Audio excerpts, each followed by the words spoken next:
But we're finally getting rid of the awning. This was about 4 months ago.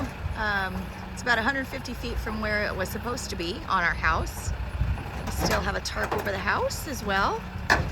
But the insurance adjuster came out and they're working on their final assessment so we can start doing the cleanup now. So, only 4 months later. So, anyway, that's how it is, I guess, when you have a bunch of people in the neighborhood that have got storm damage. So,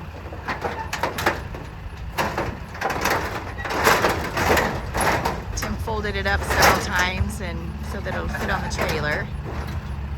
So, it's not heavy, obviously, it's just bulky, it's aluminum, so we're going to take it to the recycle bin, or the recycle drop-off location after we're done here. So then we'll start picking up all the trees, and that's going to be next.